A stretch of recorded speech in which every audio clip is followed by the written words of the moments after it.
ఉపాధి కోసం ఈ ప్రాంతానికి వచ్చిన పేదవాళ్లకు నిల్వ నీడ లేకపోతే ఉండడానికి గుడిసె తాగడానికి నీళ్లను అందించి పేదవాళ్ళను ఆదుకున్న చరిత్ర పి జనార్దన్ రెడ్డి గారికి ఉన్నది. ఈ పక్కన ఉన్న బస్తీలల్లా ఏ తలుపు తట్టినా ఏ గుండె తట్టినా పీజేఆర్ సహాయం ఏ విధంగా ఉండేనో గక్కడ మా లంబాడ సోదరులు, మా ఆడబిడ్డలు, మా లంబాడి ఆడబిడ్డలు, మా రాములు నాయకునో మా శంకర్ నాయకునో ఎవరిని అడిగినా చెప్తారు. ఈ ప్రాంతంలో ఈ లంబాడ సోదరులకు ఆనాడు పీజేఆర్ గారు ఏ విధంగా అండగా నిలబడ్డాడు.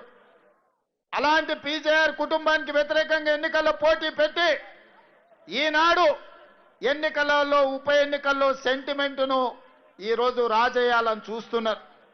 అందుకే మిత్రులారా, ఇవాళ ఈ ప్రాంతంలో బోడబండ కావచ్చు, ఎర్రగడ్డ కావచ్చు, యూసుఫ్ కూడా కావచ్చు, వెంగళరావు నగర్ కావచ్చు, లేకపోతే ఈ ప్రాంతంలో ఉండే ప్రతి బస్తీ కొత్తగా సమస్యలు వచ్చినట్టు ఇవాళ బీఆర్ఎస్ వాళ్ళు మాట్లాడుతున్నారు.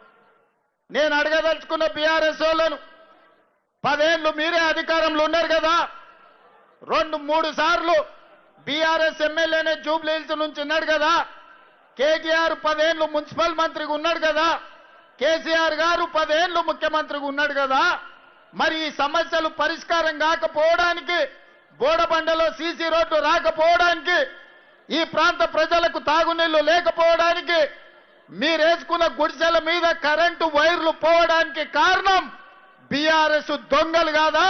ఇవాళ బిల్లా రంగాలు ఆటోలలో వచ్చి మీ సమస్యలు మేం పరిష్కరిస్తామని ఇవాళ బిల్లా రంగాలు చెప్తున్నారు.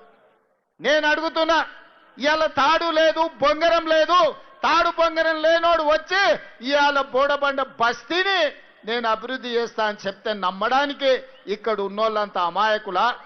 మా పాలమూరోళ్ళు మంచోళ్ళే కానీ మా పాలమూరోళ్ళు ఏం అమాయకులు కాదు. మట్టి పని, తట్ట పని, పార పని ప్రపంచంలో ఎక్కడ ఉన్నా కష్టపడి పనిచేసే మేము మంచేందో చెడేందో గుర్తుపట్టనంత అమాయకులం కాదు. అందుకే ఇవాళ మమ్మల్ని నమ్మించి మోసం చేస్తే ఏమైతుందో పాలమూరు జిల్లాలో చూసిండ్రు బీఆర్ఎస్ వాళ్ళు. ఈసారి జూబ్లీ హిల్స్ లో చూడబోతున్నారు. అందుకే మిత్రులారా, వాళ్ళు చెప్పే అబద్ధాలు, వాళ్ళు లేవనెత్తుతున్న సమస్యలు, దీనికి వాళ్ళే కారణం కాదా? మీరు ఒక్కసారి ఆలోచన చేయండి. 10 ఏళ్ళ అధికారంలో ఉన్న వాళ్ళు 2 ఏళ్ళు కూడా మేము పూర్తి చేసుకోలే. ఈ ప్రాంతంలో 14,159 రేషన్ కార్డులు ఇచ్చింది కాంగ్రెస్ పార్టీ కాదా? అడిగిన వాళ్ళందరికీ రేషన్ కార్డులు ఇచ్చింది కాంగ్రెస్ పార్టీ కాదా?